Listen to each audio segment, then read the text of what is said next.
अस्सलामुअलैकुम। Number theory addition 6 and 7 का chapter number 4 the theory of conclusion का ये फर्स्ट लेक्चर है।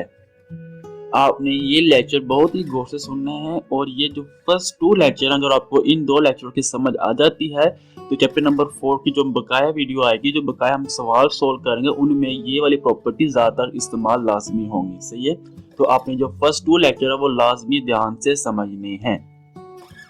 हमारे पास फर्स्ट टॉपिक है the basic property of conclusion. हमने बेसिक प्रॉपर्टी बतानी है, कौन कौन सी हैं। तो हमारे पास जो डिफाइन इसकी डेफिनेशन है, let n be a fix positive integer. n जो होगा वो हमारे पास एक फिक्स होगा जो पॉजिटिव इंटीजर होगा। Two integer a and b are said to be conclusion modulo n। a और b दो इंटीजर है जो मॉडुलो n के लिहाज से कन्क्लूजन है। मतलब इसका सैंपल ऐसा हो सकता है a is equal to b modulo n। ये हमारे पास डेफिनेशन थी बेसिक प्रॉपर्टी, जो हमारे पास डेफिनेशन है कन्क्लूजन की। इसको मजीद देखते हैं कि if n divided the different a and b, जो n होगा वो डिवाइड करेगा a और b के डिफरेंट को, that is produce that a and b is equal to k and mean के कोई हमारे पास सम k और सम इंटीजर के, मीन कोई भी इंटीजर के कोई ऐसी वैल्यू के जिसको मल्टीप्लाई करने से बराबर आ जाए जवाब, अगर a और b को आपस में माइनस कर दें, मीन के a में से b को माइनस कर दें, और a कोई ऐसा वैल्यू के हो जिसको मल्टीप्लाई करने से n के साथ जवाब आपस में क्या है बराबर आ जाए, तो वो हमारे पास ये इसका मतलब ये होता है कि a is equal to b modulo n, mean के a को b में से माइनस करें और n को किसी ऐसी वैल्यू से मल्टीप्लाई करें तो उनका जवाब सेम आ जाए a माइनस बी के। यहाँ पर a माइनस बी को n डिवाइड करता है। इसको सिंपल ये भी डिवाइड करता है, मीन के कब डिवाइड करेंगे तो कोई ऐसा नंबर आ जाएगा जिसको मल्टीप्लाई करने से दोनों आपस में बराबर हो जाएंगे। For example 24 is equal to 3 modulo 7, mean के 24 is equal to 3 modulo 7, mean के 7 को 24 से डिवाइड किया, 7 3 21, तो 21 रिमाइंडर कितना आ गया 3 आ गया, तो 3 यहाँ पे होता है, मीन के यहाँ पे होता है वैल्यू, यहाँ पे होती है रिमाइंडर, यहाँ पे होता है डिवीजन। सही है, ये वैल्यू होगी हमारे पास, यहाँ पे जो वैल्यू हमारे पास गिवन कोई भी वैल्यू सकती है यहाँ पे, और इज इक्वल टू यहाँ पे उसका रिमाइंडर होगा इस मॉडुलो 7 के लिहाज से, मीन के 7 को मैं 3 से मल्टीप्लाई करूंगा तो वो 21 आता है, 21 24 में से माइनस कर दूंगा तो वो जवाब यहाँ पे 3 आता है। ये 3 यहाँ पे यही लिखा हुआ है। तो ये बेसिकली हम मॉडुलो फंक्शन को यूज करते हैं काफी सारे सवाल इस चैप्टर में सॉल्व करने हैं। तो मैं आपको सिंपल मॉडुलो फंक्शन का समझा रहा हूँ कि होता क्या है। यहाँ पे एक वैल्यू होती है, यहाँ पे रिमाइंडर होता है, यहाँ पे डिवीजन होता है।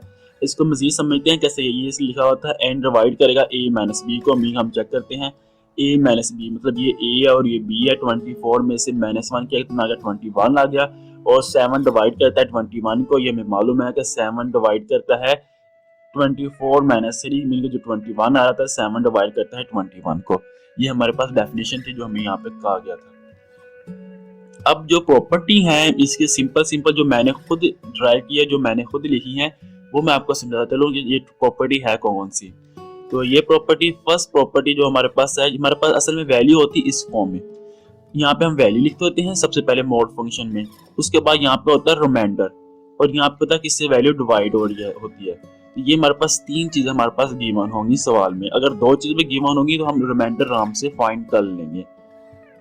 हमारे पास यहाँ पे वैल्यू रखेंगे, कोई भी वैल्यू गिवन होगी हम यहाँ पे वैल्यू पुट कर देंगे, उसका रिमाइंडर जो होगा वो यहाँ पुट कर देंगे, किस पे वैल्यू डिवाइड होती है यहाँ पुट कर देंगे, और कोई भी सवाल हम आराम से सोल्व कर लेंगे। हमारे पास फर्स्ट प्रॉपर्टी ये है कि हम वैल्यू में कोई चीज ऐड करेंगे तो हमें वही चीज रिमाइंडर में भी ऐड करनी पड़ेगी।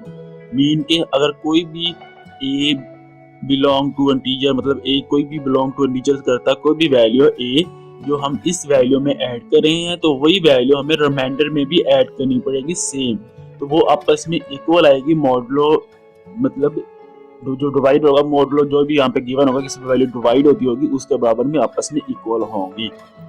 ये हम जो प्रॉपर्टी यहाँ पे डिस्कस करेंगे इनको हम मजीद आगे ना मैं आपको समझाऊंगा एग्जांपल के साथ भी।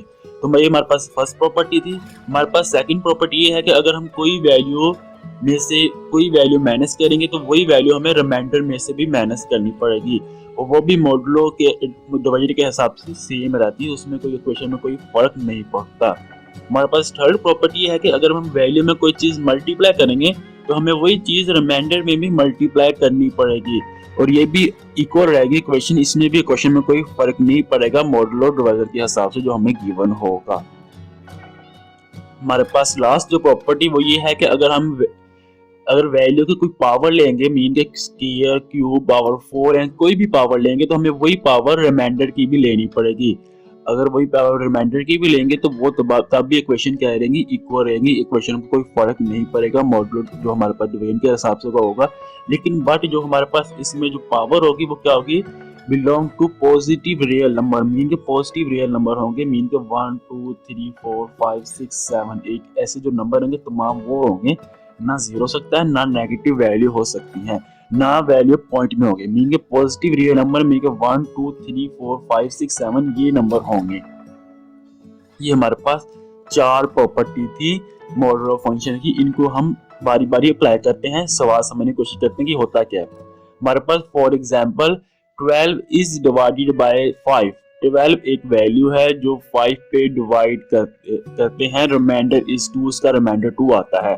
हम ये तीन वैल्यू को यहाँ पे पुट करते हैं इस इक्वेशन में। फर्स्ट में हमारे पास वैल्यू कितनी है, 12 है, रिमाइंडर कितना 2 है, डिवाइड किसको होता है 5 होता है, तो हमारे पास इक्वेशन आ गई 12 is equal to 2 modulo 5। Question number 1 आ गई, मीन के हम 5 टू 10 होता है, 10 को इसमें से माइनस करते तो रिमाइंडर 2 आता है, हमें वैसे मालूम है, और ये हमारे पास गिवन आ गया। अब हम ये नीचे वाले चारों प्रॉपर्टी बारी बारी इस इक्वेशन पे अप्लाई करते हैं और चेक करते हैं रिजल्ट बाकी सेम आता है कि नहीं आता। हमारे पास फर्स्ट प्रॉपर्टी है कि कोई भी वैल्यू हम ऐड कर सकते हैं, तो मैं ऐड करता हूं 7 इन इक्वेशन 1 बोथ साइड। हम इक्वेशन 1 में बोथ साइड 7 को ऐड करते हैं, 12 plus 7 is equal to 2 plus 7 mod 5, तो 12 प्लस 7 इज इक्वल टू 19 होता है, 19 7 plus 2 is equal to 9 mod 5।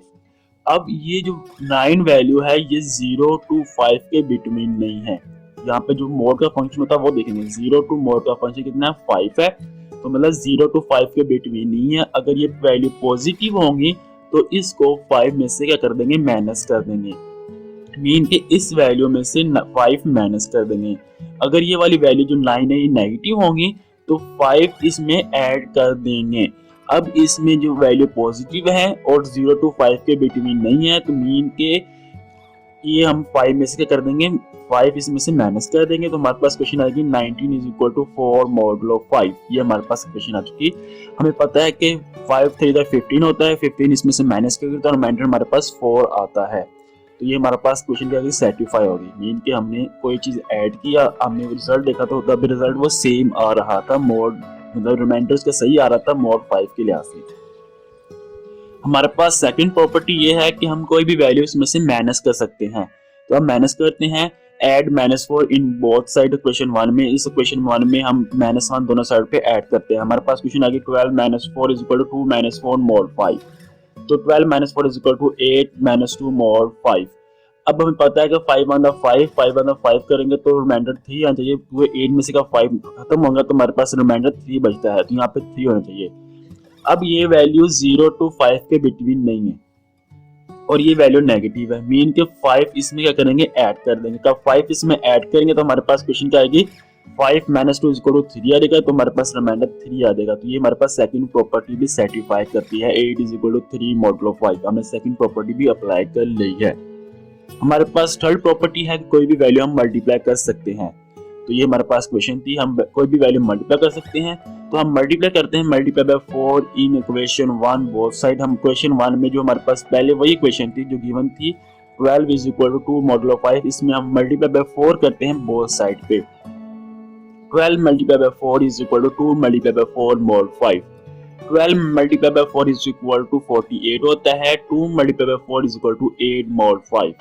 अब जो 8 है ये पॉजिटिव वैल्यू है और 0 टू 5 के बिटवीन नहीं है, तो कब 0 टू 5 के बिटवीन ही है, मीन के 8 में से हम 5 माइनस कर देंगे, तो हमारे पास क्वेश्चन आएगी 48 इज इक्वल टू 3 मॉड 5। हमें पता है कि 5 9 दा 45 होता है, 48 में से का 45 माइनस करेंगे तो हमारे पास रिमाइंडर 3 बचेगा, तो हमारे पास थर्ड क्वेश्चन भी क्या करेगी, थर्ड प्रॉपर्टी भी सेटिस्फाई करती है। अब हमारे पास जो लास्ट प्रॉपर्टी है कि हम इसकी कोई भी पॉजिटिव पावर ले सकते हैं, तो हम taking square in both side लेते हैं इक्वेशन 1 के साथ। तो हमारे पास 12 का स्क्वायर इज इक्वल टू 2 का स्क्वायर mod 5, 12 का स्क्वायर इज इक्वल टू 144, 2 का square is equal to 4 mod 5। अब जो 4 आ गया, जो वैल्यू वो है जो 0 to 5 के बिटवीन है, इसलिए हम इसमें 5 ना ऐड करेंगे ना सब्ट्रैक्शन करेंगे। और जो 144 में पता है कि 5 multiply by 29 is equal to 45 होता है। 5 मल्टीप्लाई बाय 28 करेंगे तो हमारे पास 140 आएगा। तो 140 में से का 144 में से का 144 में से का 140 माइनस करेंगे तो हमारे पास रिमाइंडर 4 बचता है, जो हमारे पास रिमाइंडर 4 आ चुका है। तो कब यहाँ पे पॉजिटिव वैल्यू आएगी और कोई भी वैल्यू यहाँ पे 0 to 5 मतलब जो इसके बिटवीन होगी, जो यहाँ पे मोड का फंक्शन होगा, तो हम ना प्लस करेंगे ना माइनस करेंगे। तो ये हमारे पास 4 प्रॉपर्टी जो हमने अप्लाई कर ली बारी बारी इस क्वेश्चन के साथ। तो उम्मीद आपको ये समझ आई होगी। इंशाल्लाह नेक्स्ट वीडियो में आपसे मुलाकात होगी, तब तक अल्लाह हाफिज।